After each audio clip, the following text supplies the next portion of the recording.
하나님과 인간이 만나는 방법은 두 가지입니다. 인간이 하나님께 올라가는 길이 있고요. 하나님께서 인간에게 내려오시는 길이 있습니다. 인간이 하나님을 만나려 올라가려 하는 길을 우리는 종교라고 말하죠. 만약 인간이 이 종교를 통해서 하나님을 만나는 것을 성공했다면 복음은 필요치 않았을 것입니다. 그런데 종교를 통해서 하나님의 구원을 경험한 사람이 아무도 없기 때문에 하나님은 인간에게 내려오셨습니다. 이것을 우리는 복음이라고 말합니다. 하나님께서는 인간을 만나시려 아들이신 예수님을 이 땅에 보내셨습니다. 근데 우리 예수님께서 오셨지만은 예수님은 오시지만 하지 않고 십자가에 죽기까지 하셨습니다. 이 복음을 듣던 한 교회학교 어린아이가 질문했습니다. 하나님 아버지는 십자가에 죽기가 무서웠나요? 왜 아들이신 예수님을 십자가에 죽게 하셨을까요? 여러분은 이러한 난해한 질문을 받으신다면 어떻게 대답하시겠습니까? 어른이 되면 다 알게 된다. 이렇게 넘어가시겠습니까? 하나님께서는 십자가에 죽으시기가 무서워서 아들을 대신 십자가에 죽게 하신 것이 아니죠. 여기서 우리는 바로 그 하나님의 복음이 얼마나 큰 사랑인지를 여기서 깨닫게 되는 것입니다. 하나님은 인간들을 대속하기 위해서 가장 귀한 분을 십자가에 죽게 하셨습니다. 여러분, 부모에게 있어서 가장 귀한 것은 무엇이겠습니까? 부모 자신의 목숨이겠습니까? 자녀가 가장 귀합니다. 자녀란 존재는 아버지에게 전부라고 해도 과언이 아닙니다. 그러므로 우리 하나님께서 우리를 살리시기 위해서 하나님의 전부이시고 가장 귀한 독생자 예수님을 십자가에 못 박게 하셨다는 것은 얼마나 큰 사랑을 하셨는지 우리는 여기서 깨닫게 되는 것입니다. 이런 사실을 알게 된 초대 교부 성 어거스틴은 예수님에 대해서 묵상하다가 이렇게 질문했습니다. 하나님은 이 세상에 만약 나 혼자만 있었더라도 예수님을 보내주셨을까? 그는 그렇게 자문자답합니다. 그렇다. 이렇게 얘기했습니다. 어거스틴은 이렇게 대답하고 울었습니다. 세상에 내가 뭐라고? 어떻게 나 같은 인간을 위해서 하나님은 아들을 보내주셨을까? 나 같은 자를 살리시기 위해서 하나님의 아들을 죽게 하셨을까? 이분이 바로 하나님이시란 분이신가? 내가 그렇게 존귀한 귀한 자란 말인가? 하면서 그는 엉엉 울었습니다. 여러분, 이것이 하나님의 복음이요 큰 사랑인 것입니다. 오늘 예수님은 12 제자들을 데리시고 예루살렘으로 가고 계십니다. 지금 예수님께서 12 제자를 데리시고 예루살렘으로 올라가시는 그 장면을 한번 상상해 보십시오. 갈릴리에서 예루살렘까지 가시는데 그 길은 120km나 됩니다. 걸어서 한 30시간 정도 되는 먼 길입니다. 그런데 제자들은 그 길을 걸어가면서 힘들어했을까요? 사랑하는 사람과 함께 가면 힘들지 않다 하는 말이 있듯이 이 예수님의 제자들은 그 예수님의 사랑을 받으면서 길을 걸어갔기 때문에 굉장히 흥미로운 길을 걷고 있었을 것입니다. 사실 우리가 살아가는 길은 때론 반복적인 생활이기 때문에 지루하기도 할 것입니다. 아니면 때로는 원망의 순간들이 연속될 것입니다. 그런데 그 길을 희망적으로 잘 견뎌내려면 반드시 그 길 위에 십자가의 사랑이 함께해야 하는 것입니다. 예수님을 보십시오. 길을 걷는 동안에 문제 있는 사람들을 계속 만나게 되십니다. 우리는 어떤 사람의 문제를 해결해 줄 때에 처음에는 아주 열정적으로 도와줍니다. 그런데 그 일이 끊임없이 계속된다면 어느덧 내 자신이 그 문제에 빠지게 되죠. 그 다음부터는 어떤 문제를 만나게 되면 피하려 들게 됩니다. 내 안에 사랑이 고갈되기 때문이지요. 그런데 우리 예수님께서는 계속적으로 사람들이 문제를 가지고 예수님께 오지만은 예수님은 어떤 인간의 문제에 대해서도 피하지 않고 계속 도와주십니다. 예수님의 사랑은 결코 고갈되지 않기 때문입니다. 우리 예수님은 나중에 인간의 어떤 문제까지 해결하시려고 하셨을까요? 사람들의 가장 큰 문제인 이제 예수님을 배반하고 예수님을 희롱하고 능욕하는 바로 그 죄인된 인간의 문제에 대해서도 예수님은 받아들이시죠. 예수님의 사랑이 결코 고갈되지 않기 때문입니다. 사실 예수님은 이와 같은 사람들을 만나게 될 것을 이미 알고 있었습니다. 31절 말씀 보십시오. 선지자들을 통하여 기록된 모든 것이 인자에게 응하리라. 예수님이 이렇게 말씀하십니다. 구약 성경에 무엇이 기록되어 있습니까? 먼저 사랑하는 제자로부터 예수님께서 대적을 당하신다는 예언이 이 시편에 기록되어 있다는 말씀입니다. 시편 41편 9절 말씀 보시면 내가 신뢰하여 내 떡을 나눠 먹던 나의 가까운 친구도 나를 대적하여 그의 발꿈치를 들었나이다. 이렇게 기록되어 있습니다. 여기에 발꿈치를 들었다는 것은 그 주인을 버리고 도망갔다 그런 뜻입니다. 바로 가룟 유다에 대한 얘기죠.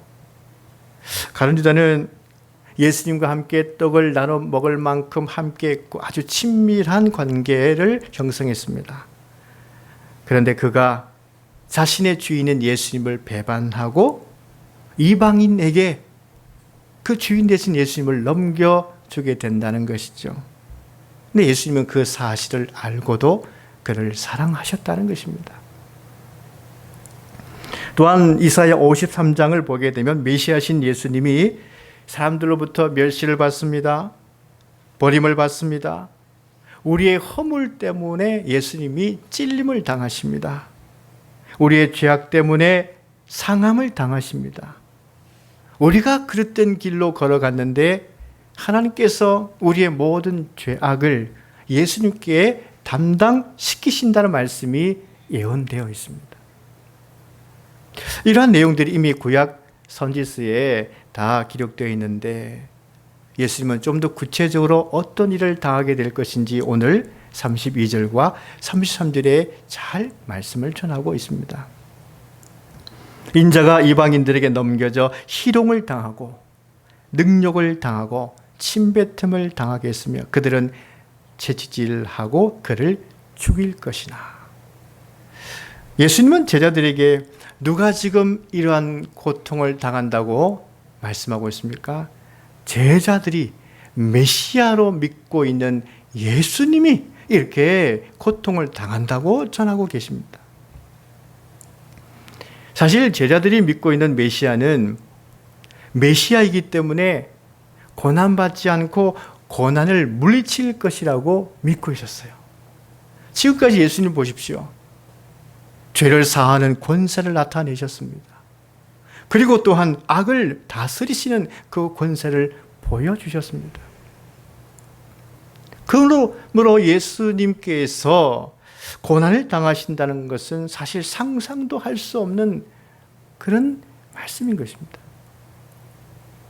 그러나 지금 예수님은 내가 고난을 당할 것이라 말씀하시는데 왜 메시아신 예수님이 고난을 당하실까요? 예수님의 대답은 무엇입니까? 모든 인간들을 내가 사랑하기 때문이다. 이 대답인 것입니다. 모든 인간들을 내가 사랑하기 때문에 예수님께서는 그 모든 인간들의 죄악에 대해서 대신 고통을 당하신다고 오늘 말씀을 하고 계시는 것이죠.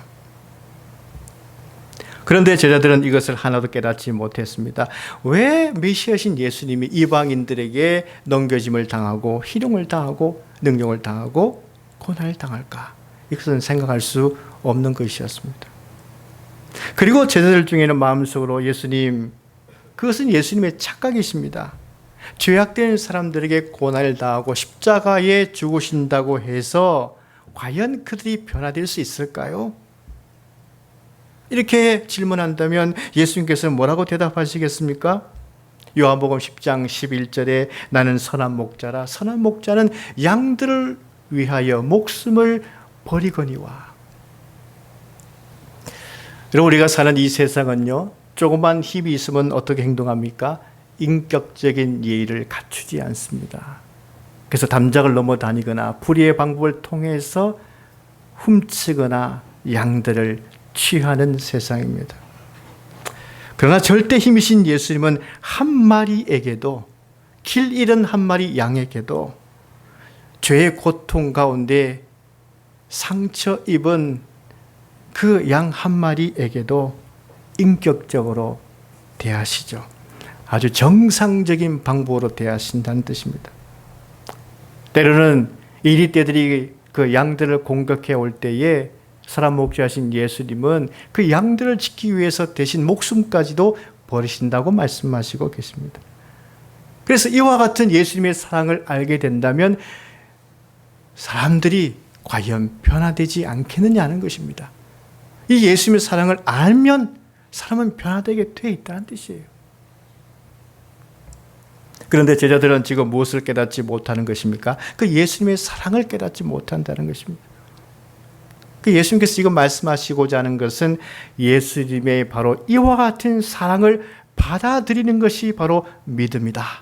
이렇게 말씀하시는데 이것을 지금 깨닫지 못하고 있는 거죠. 그런데 제자들을 비롯해서 일반적으로 사람들은 무엇을 믿음이라고 생각할까요? 내가 능동적으로 무엇인가 할 수 있는 것을 믿음이라고 생각합니다. 모세를 보십시오. 아직 하나님은 때가 되지 않아서 기다리고 계십니다.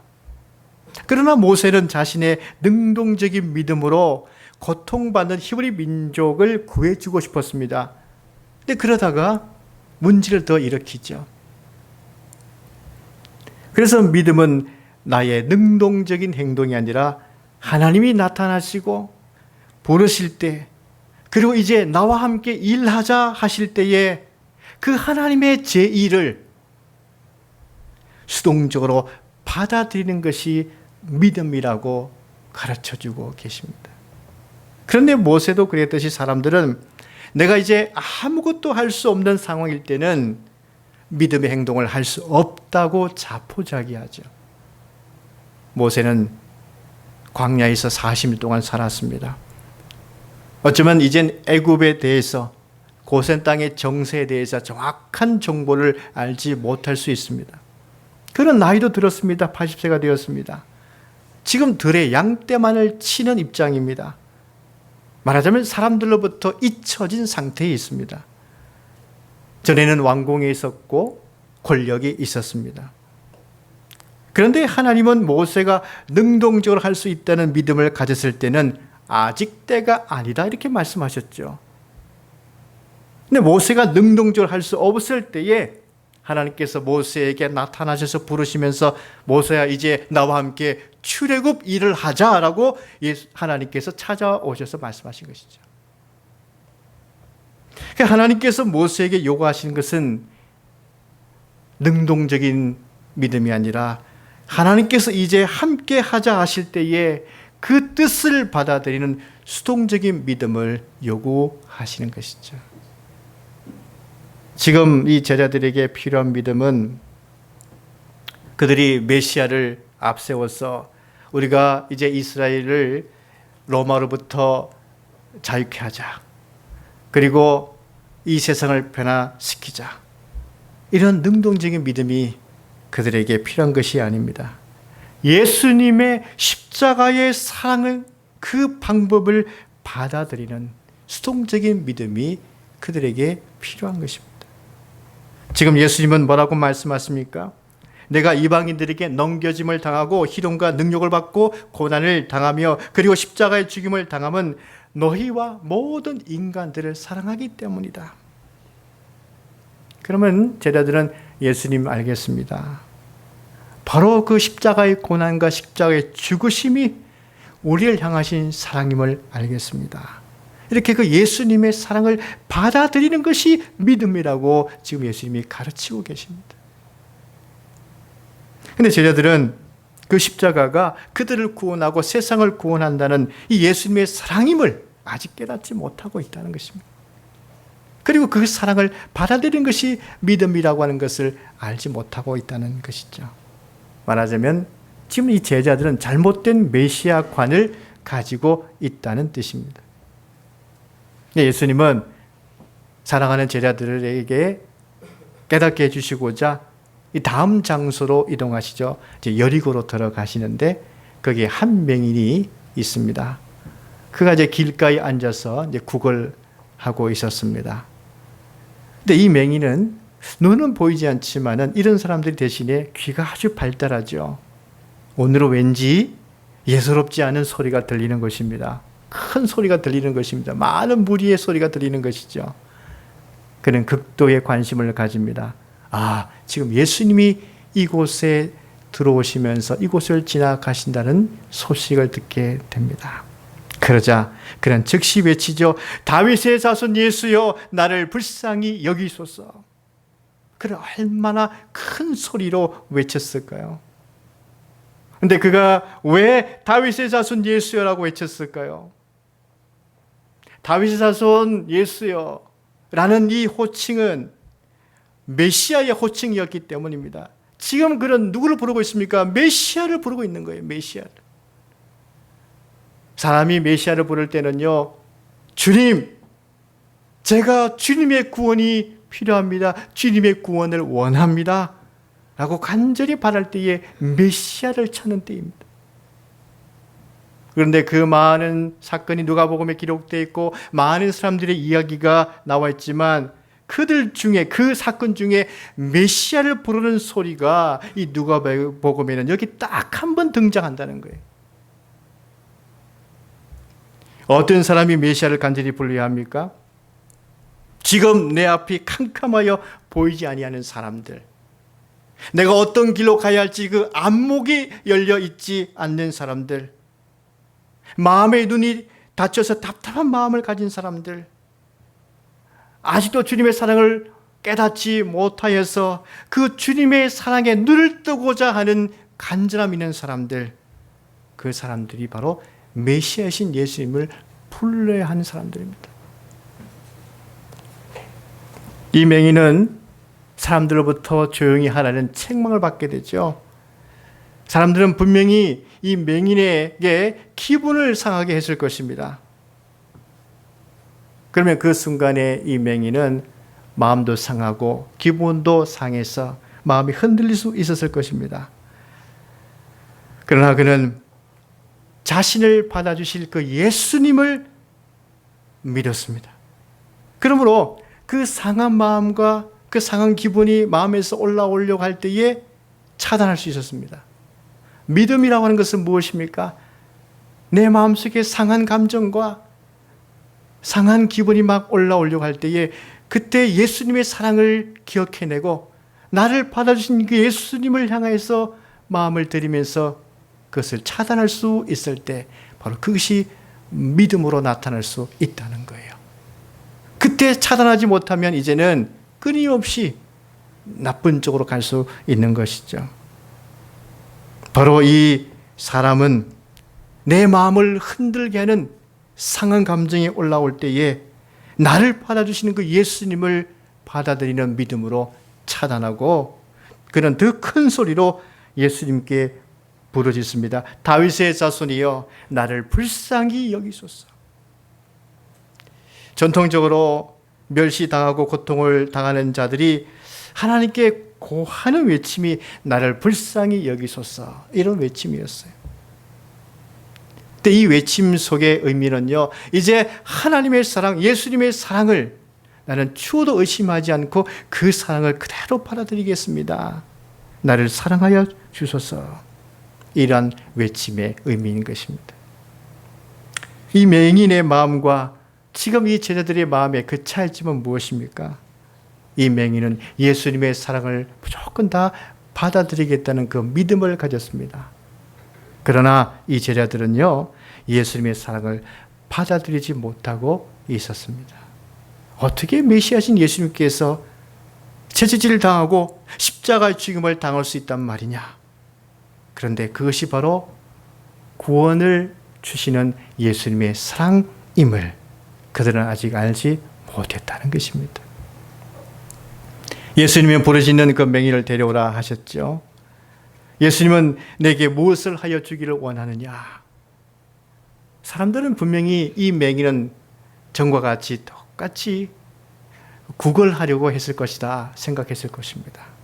그러나 그는 예수님을 메시아로 믿고 있었어요. 그래서 무엇을 원했습니까?